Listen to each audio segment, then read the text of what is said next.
in the 21st century. Hard-working people working hard for you and me. Moving higher, time and time again. Through the years you'll find us here. Moving higher. Hello and welcome to Moving Iron Podcast number 172. This edition of the Moving Iron Podcast is brought to you by Dawson Tire and Wheel, your premier ag tire and wheel provider in North America, helping people grow. And it is a treat for everybody out there in podcast land. We have Aaron Fennell back on the podcast. How you doing, bud? Trick or treat. Right on, man. What you been up to? Good. Moving some iron. Ha ha ha ha. That's funny. Hashtag. That's funny. And that's life. Going to kids' games. Yeah. Hot and heavy in the sheeping time of year. Just another day in the life. In the life. Yeah, it's sounds like an exciting one. I got minus the sheep. I'm doing about the same thing. I've got basketball games, and every one of my kids decide to play the exact same sport, the exact same time, which then tells me that I've got to be in about 3 different places at the same time. So works out well. Right. Things are going well. You have to. Guess you just have to pick which kid you like the best to go watch. I guess I don't know how else to do it. So. Yeah, but the good thing is, as we get into, because for those on podcast land, we both have 7th grade boys, and they end up playing each other in 2 or 3 tournaments every year. I think Monday we got a face off, if I remember right. Yes, that is correct. Yep. That is correct. Last regular season game. Yep, and then we go into the NBA Finals, just like most people in the stands think that's what we're playing for. So it makes me enjoy that thoroughly. There you go. Sometimes I like going to those basketball games just to watch the stands, just to watch the people in the stands. Not really even to pay attention to the game that much, but just to watch the people in the stands. We were at 2 weeks ago, I think. We had a Saturday morning game. And first off, this is junior high basketball, right? And the referees that they have suck on both sides equally, right? But they for as many bad calls as you get that many on the other way too, right? So it's they equal out at the end of the game. And then just the people losing their mind over some 13-year-old kid or 12-year-old kid or 14-year-old kid playing basketball, to me, just absolutely just blows my mind.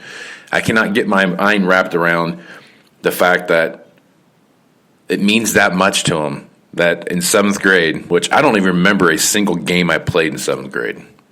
I have no memory of that. But it just baffles me how wrapped up people get into these games.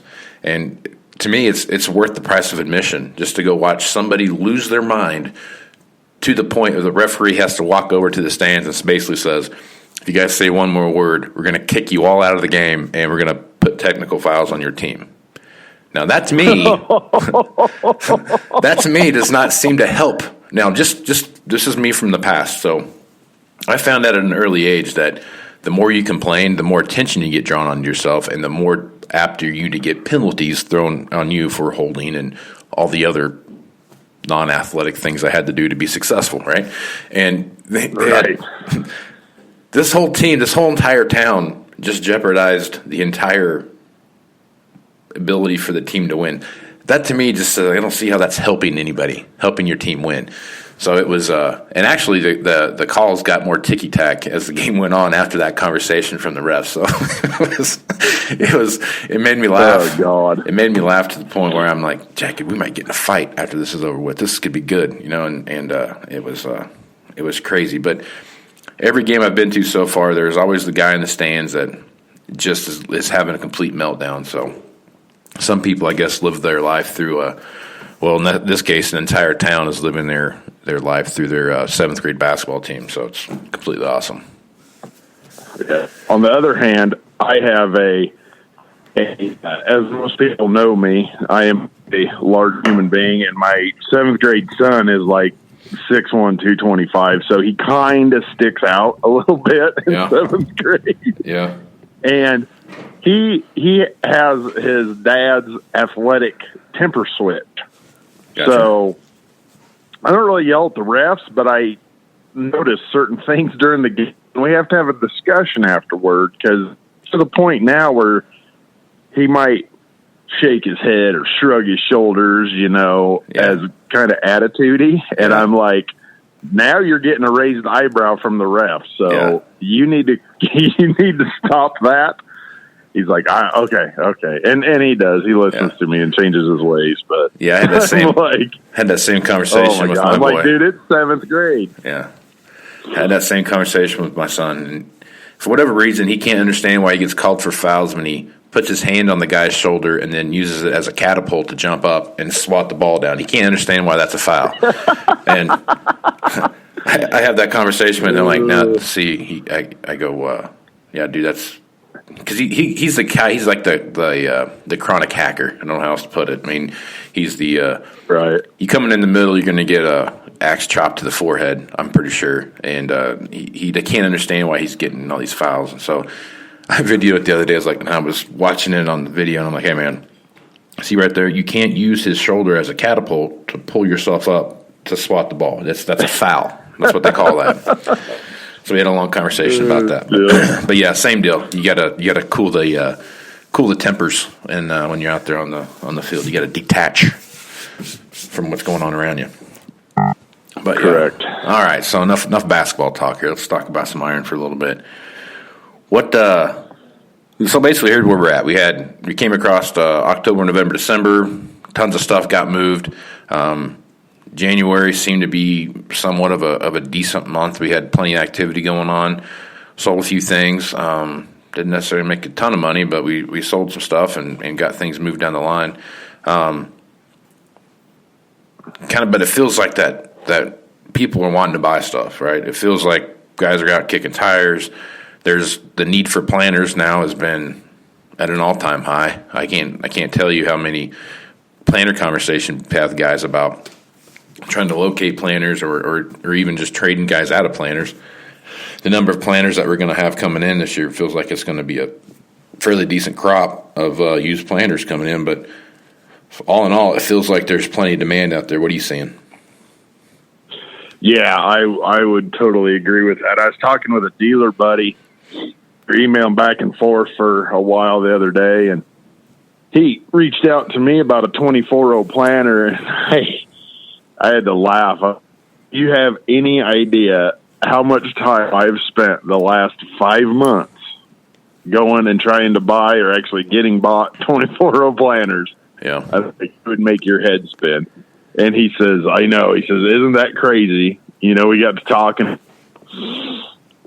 What was that in 14, 15, and we were dumping 11, 12s, 13s for pennies on the dollar. And God, how we wish we had every one of them back.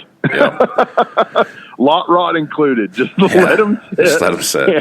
And bring them in the shed and put everything new on them. Who gives a shit? We got 24-row planners. Yep. All right. Because I know back then we had a boatload of them, and they were set up, super fancy and all this, and pennies on the dollar, and oh my God. The good thing is there's starting to be a lot of talk, not just about 24 rows. I've talked to a lot of guys lately on 16s and 12s. And yep. Sold a few, a handful of DBs here and there. DBs are super hot too, in lots of configurations. Yep. Sold a lot of them. The other thing I would say that's pretty hot right now, late model, low hour tractors. Yep. We got a bunch of them we're moving. Outside of that, that's kind of where it stops. Yep.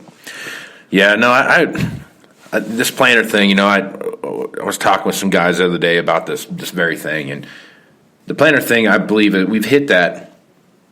I think we've hit a point in time where I see somewhat of a trend starting to develop, and it could just be me reading into the tea leaves more than I need to be reading into them. But as I sit back and look at these planners, and I look at 2015 in the planner world is especially on the John Deere side of the planner world, to me is a big year, right?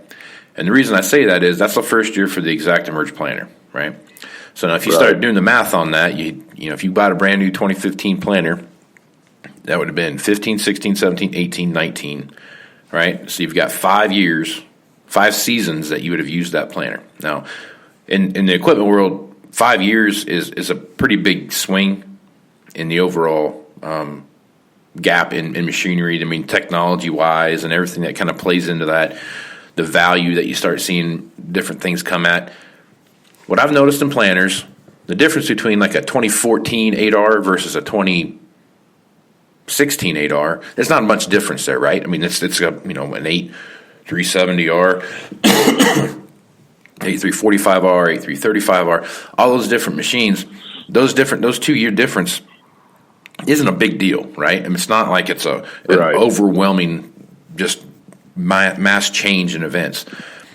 That time between 14 and 15 is a big deal. So now what I'm starting to see, and you tell me what you think about this, what I see happening now is that anything that's prior 2014, guys are looking at those planters and saying, all right, so what can I buy this for, and how much is it going to cost for me to go from your standard, you know, typical 4 to 6 mile an hour planting scenario, right, to, okay, I want to either add precision to it, or I want to go do an upgrade retro kit with a John Deere or something like that.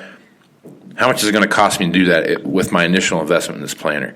I really feel like that's playing a big role in how we're starting to see these pre-Exact-Emerge planters start to fit into the market. What's your thoughts on that? Yes and no. I, at least in my dealings, okay, and my world is different than, you know, I don't do the local thing. And I think that upgrade thing is probably more local presence than, hey, what do you got? This is what I need. Yes or no, on, you know, done, on to the next.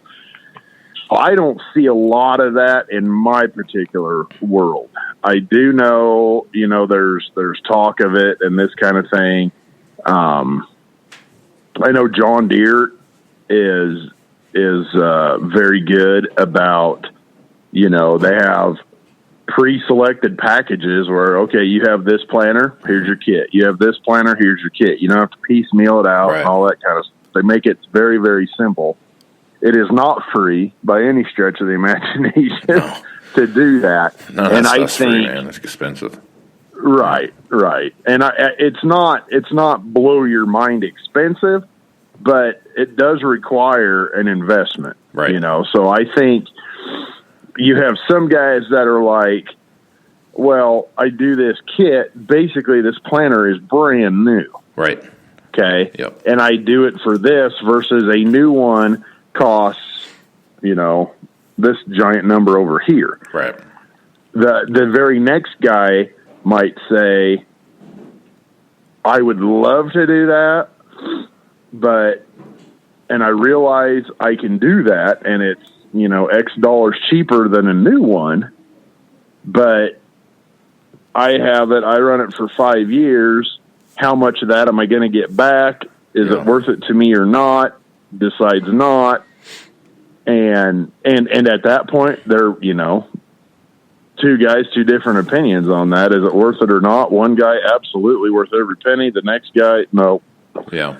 So, and it's very operation specific. Absolutely. There's guys that, honest to God, need to move that fast with one or even two planters or more. And then there's guys that, you know, I got my 2012 20 furrow. I got the stuff on it that I need. I can go 5.5 all day. I'm pleased as punch. Done. Yeah.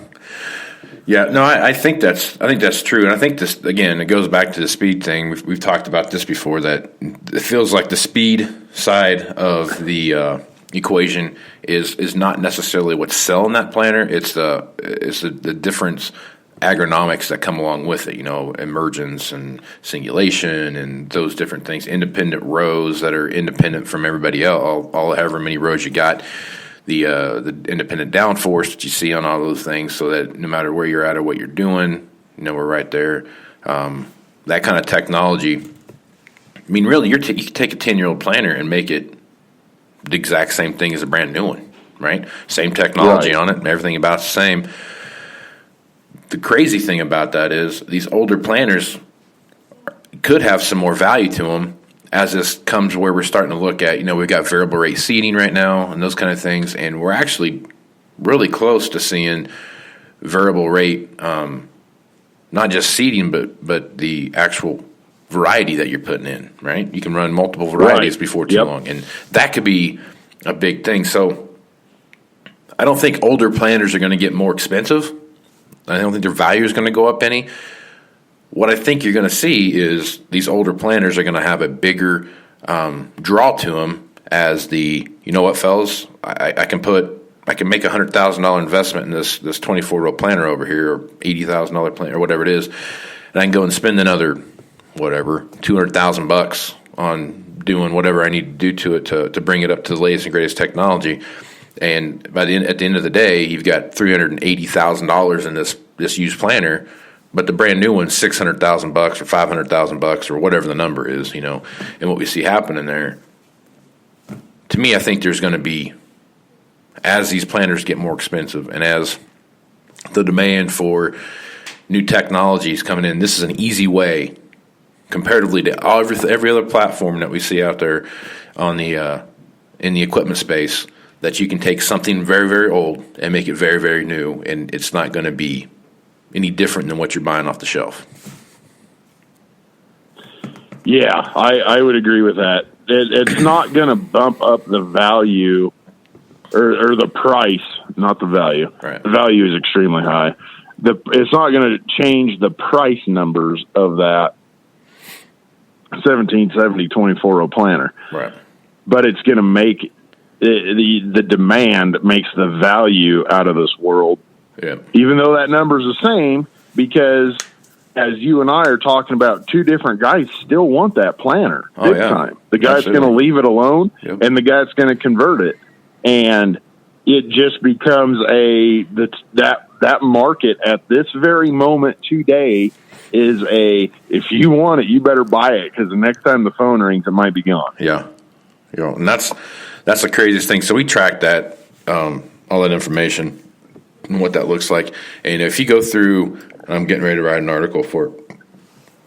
Getting ready to write an article for my Farm Equipment magazine, and I'm going to go back and I'm going to do a 5-year kind of comparison over October, November, December, January, February, March of each year, back from 2017, 2015 probably. I'll have enough data to do that, but showing that. And the only thing right now in recent times where there is a decline in the overall supply on the marketplace is planters. Everything else is up 1 month, down the next, up 1 month, down the next.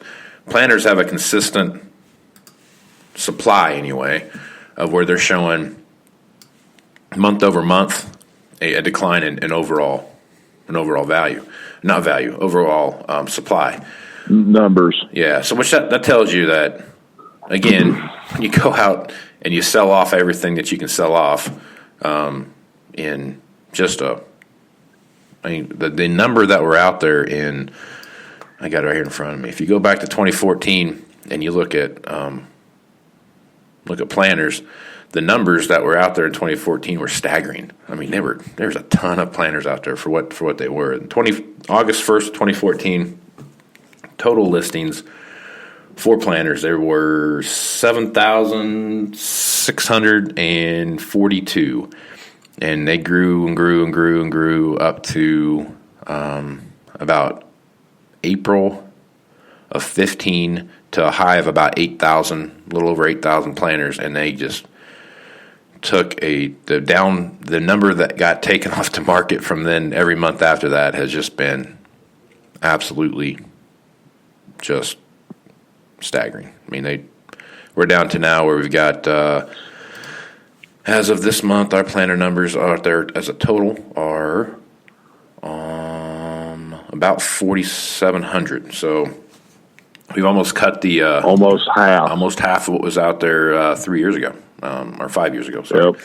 So it tells you that. And I honestly I honestly am shocked it is that drastic. I didn't think it would be near that drastic. Yeah, so that's the only number out there where you see a significant decline in what's going on. I mean, the overall numbers are what they are. I mean, there's no real difference in that, and it's been every month just been a steady decline, month over month. There's been a few months there where we've hit some pretty lower numbers than what we're seeing now. Obviously, those are some peaks in seasonality. You know that Right. that February March time frame, and then that June July time frame, and then you see a little peak up there again in December, January, October, December, January time frame. So there's some peak selling cycles, and that's the other thing too about planters is that it was when I first started in this business, it seemed like planters were primarily sold January to March. Your used planter was, and you didn't really do much more planter work until you got till very, very end of the year, maybe December, if somebody needed to do something for taxes. But the majority of that was done in that little time frame. And last 2 or 3 years, it really feels like there's been a kind of a shift to where there's about 3 peaks in there now than before we didn't see that. So starting to be some changes in buying habits of planters, I guess, is kind of that the way people are looking at planters now compared to what they've looked at them in the past. Right. Yep. Okay. Yep, I agree. And what I've noticed, and we've talked about this on the Moving Iron podcast, when early order in June starts, the used buyers have jumped on board then too. Right. Yep. To get the pick of the litter and get, I want, oh great, you just traded for that. Let's get it wrapped up. Yeah. There's probably as much June, July action on used planters as there is February, March. Oh yeah. Not quite, but it's getting very close from where it was of, what you just said. You had your year-end stuff and then your late winter, early spring stuff, and that was planter season. Yeah. Now you've got the new early order season is becoming a hot time for the used buyer too to get the pick of the litter. So yeah, a lot of guys realize that they want to, especially when it comes to planters, if they want a good planter, a good used planter, and that's what they're basing their business around is that used planter and upgrading what they've got to a good used planter. There's not a lot of time to mess around. You got to make that decision. Right. You got to be on the ball and ready to roll, like now. And that's some guys that's a hard thing for them to do, and other guys it's not that hard of a thing for them to do. So it's the I think there's a good opportunity for some really good, cheaper technology to come through, or put it that way. That sounds ridiculous what I just said there, but it's a good way to get some of this higher technology at a cheaper price. You know what I mean? And you can get the latest and greatest stuff out there for 15 to 20% less than what you were what you're banking on to start with. So I think there's some opportunities, guys that have not really done much with their planters here in the last 5 years. Yeah. Yep. I agree with that. Where do you see the other big issue we have out there right now? I think something that we've addressed on here more than once is those 12s and 15s, 12 through 14 model stuff that we see out there. That, man, I don't even know what to do with that stuff until we get some level of clarity on what we're going to do moving forward and how things are going to play out long term. Until those things go away, man, it's going to be. I just feel like there's not the opportunity that we've seen with those machines in the past. They're just maybe they're going to be involved in the billions of dollars of ag products that China promised to buy. Well, I hope so, because that would be. They need to go someplace else to the North American marketplace. I can tell you that. We're gonna put all them 12 through 15 combines in specific 12 through 14. Yeah. In the barges in the bottom and just cover them with grain and be like, here you go. Yeah. There's your beans. Yeah. Yeah. It might be our best option. No, right. it Here's feels, a load of hogs and 5 combines. Yeah, it's going to be. That is such a thorn in the side of the market right now. That entire situation is just one of those situations that we got to figure out. But I guess, long story short, the more you the more you look at stuff and the more you do, the biggest issue with those machines had everything to do with the fact that they didn't go through the trade cycle, the normal trade cycle that you would have saw. And the only problem that we were seeing with those machines is that they're all coming to the market at the same time, right? It's not like they've gone through the trade cycle 2 or 3 times and they've shown back up in people's inventories 2 or 3 times. They're all showing up at the same time, and that's the hard part that people can't get their head wrapped around. Yep, that's very accurate.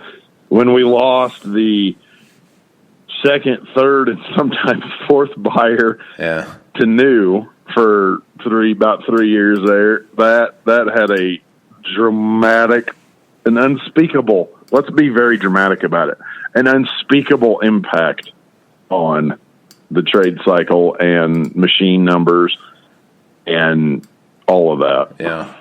Yeah, that was I'll tell you what, that was an odd one. Had we kind of wonder where you'd be at if everything hadn't slowed down to a halt for as long as it did. Would have been I don't know that we'd be really, equipment wise, I don't know that we'd have any different amount of equipment and inventories or anything like that, but I think we would have had a difference in the overall what's the word I'm looking for here? Probably like the overall overarching kind of flow of equipment. You know what I mean? We wouldn't have we wouldn't have the overwhelming majority of our inventory being one, 2 or 3 years worth of trade-in. So I don't know. It's kind of weird to think about, but it is what it is. I think the answer to all this stuff is those are the machines that international buyers want. And once you get that figured out and can get a line of that going, it's going to make a big difference. But that all comes down to who's got money and who doesn't. Man. Well, and that's the problem. You can find all the national buyers you want. Who's got the money? Yeah, that seems to be a tough one for a lot of international buyers to swallow. It's that part of just coming up with the money. That's the hardest thing, it seems like. But when you do find that guy, hold on to him tight, because they can make your world a different place. Right. That is for sure. President Xi, if you're listening, please call me. Yeah, that would be that'd be all right. But now I think the planner marketplace is we're seeing obviously the demand is there, because we're seeing it every day. But more than anything, it feels like there is a strong draw towards that adding that technology to them. Another thing too, how many guys have you talked to about buying these older planners, these like 2010 through 14 model planners, to have just a backup planner? Have you had anybody talk to you about that yet? Yeah, there's a little bit, not 24-row guys. That's what a lot of my 12 and 16 guys have been. Yeah. Some guys I've talked to have done that same thing with their, I'm going to buy a 12-row or a 16-row. I've heard that a few times, and they're just it's cheap enough that they can just use it as a backup to go, clean up a few smaller fields or something where they've got a road a long ways to get to where they're at. They can leave that planner up there where they're at or down there, in whatever scenario you're in. But I've heard a lot of that talk, where there's some guys that are looking at doing some stuff like that. What I've had a lot of guys doing is guys on the 12s and 16s, they are guys that have 24 rows or DB80s. Yeah. And they're wanting, and they're in a world where there is no such thing as 3-point planners, right? A lot of it is because of everybody's most favorite spring ever, 2019, and the wetness. Dragging that 60-foot, that 80-foot just doesn't work. But there was 3 days we maybe could have planted if we just had that 12 row on the 3-point and go that route. And that's where a lot of those guys are reaching out to me for that planter, for that purpose. Right. Yep. No. Just to get something done and not sit there and watch. Yeah. No, there's a fair amount of that going on too. So I don't know. You never know. You never know what you got, man. Every year's going to be different. This year will probably be hot and dry, and that'll be the new thing. It'll be so hot or so dry that we have an epic drought going across there instead of everything being so wet. So yeah, good times. Can't wait. Like 2012. Yeah, absolutely. People that didn't even know what silage was were buying blades and choppers and yeah. That's one thing about the chopper business, man. Droughts are an amazing tool. They can sell the hell out of choppers. There you go. So anyway, yeah, good deal. All right, man. Well, what else? What's going on out there? If folks want to get a hold of Aaron Fennell, what's the best way to run that down? Well, I'm on the Twitterverse a lot at Aaron Fintel, and a lot of guys reach out to me on there. It's a great deal. And you can also call me or text me anytime, 308-760-1193. Right on, man. And I am Casey Seymour here. You can find me on the Facebook, the Twitter, and the Instagram at movingironllc.com or at Moving Iron LLC. You can also check out my website at Moving Iron LLC. Also, special shout out to Dawson Tire for sponsoring this podcast. I really appreciate what they're doing here, and it's great working with them again. And got the old Moving Iron Summit coming up here, so if anybody's got any interest in going to something like that, man, hit me up at Moving Iron Podcast at movingironpodcast.com. And also, make sure to hit Aaron up because he's got the deal of the day all the time. So I guess with that, you got anything else you want to throw out there, Aaron? Not that I can think of, buddy. All right, bud. Well, I guess I am Casey Seymour with Aaron Fennell. Let's go move some iron, folks. Out. Moving iron in the 21st century.